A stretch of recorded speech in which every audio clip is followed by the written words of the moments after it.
In Sierra Leone, violent protests in the capital, Freetown, have left some people dead, including police officers and at least one civilian. Vice President Mohamed Julde Jallo confirmed there were deaths but did not say how many had died. The government has declared a nationwide curfew starting 3 p.m. local time to contain the protests over the rising cost of living. Well, let's now go to Freetown, where Eric Kawa, a journalist, is joining us from there live via Skype. Eric, thank you for joining us on the program. So some reports are saying that at least 2 police officers and 1 civilian may have died in the protests. What's the latest from where you are? Yes, hello, Lindy. Of course, that's for Beatrice. So at this moment, the curfew ended this morning. Well, yesterday was declared by the Vice President. That started around, of course, 3 p.m. local time yesterday and ended 7 a.m. this morning. And the other set of curfew would also take effect from today at 7 p.m. and then at 7 a.m. tomorrow morning. So with the number of deaths so far, we are getting reports, but we have to confirm to get the number of civilians and police officers or security personnel that actually lost their lives. We are yet to get that. And now taking into consideration the situation where I am right now this morning, which is Aberdeen, was the western part of the capital. It was peaceful this morning, just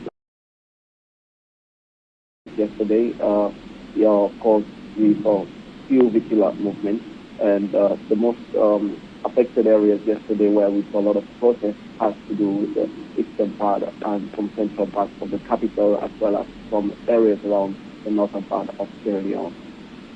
Well, do tell us more about the curfew declared yesterday and the impact it is having. Well, the curfew was declared by the Vice President, who actually had a State of the Nation address while the President was away. So in what he declared the situation, in his words, he has to say that there are being attempts to overthrow the legitimate government of President Julius Maada Bio by some self-serving Sierra Leoneans, as he quoted there in that address. And of course, it was immediately actually announced at 3 p.m. yesterday local time. However, there have been some kind of criticisms to that, like a lawyer who is very much popular in discussing issues made a speech yesterday saying that unless the national constitution is suspended, that the national curfew cannot be declared in the absence of the declaration of a state of emergency, noting that he understands the need for fast response for security measures mustn't breach the supreme law, that is lawyer Augustine Sorisengbe Mara. And of course, there are some people who actually said it was right to have the curfew because with the situation it was a bit calm. People have to go back to their different places. But then we still keep observing the situation. And people were actually concerned because the curfew was announced around 2 p.m. yesterday local time. That's like an hour to get preparation. So people were at different locations trying to rush back home. People had to struggle to get food or maybe get some essentials that could actually feed them for the time being. That was an issue.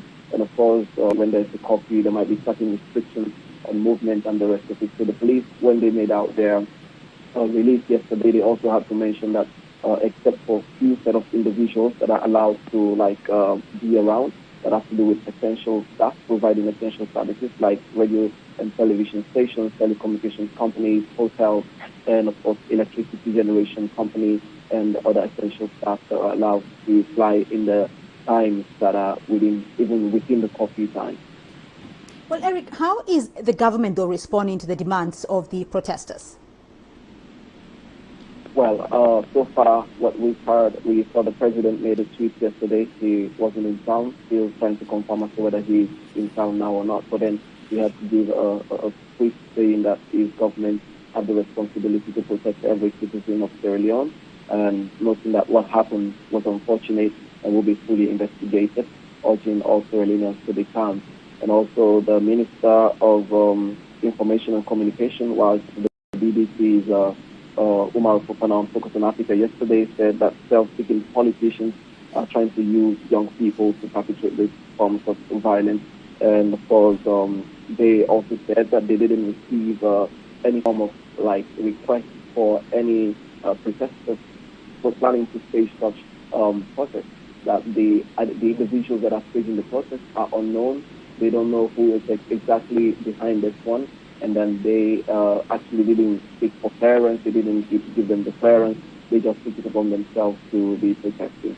So people are actually expecting that the president will address the nation, and the protesters are actually calling for a lot of things, including the fact that the situation of the country, of economic hardship, increasing prices, higher rocketing prices, as well as they are calling for the president to step down in part of the slogans that they were saying, "Mada must go," and also noting that they want peace. Those are among the chants that the protesters were using yesterday. All right, Eric Kawa joining us there from Sierra Leone. Thank you.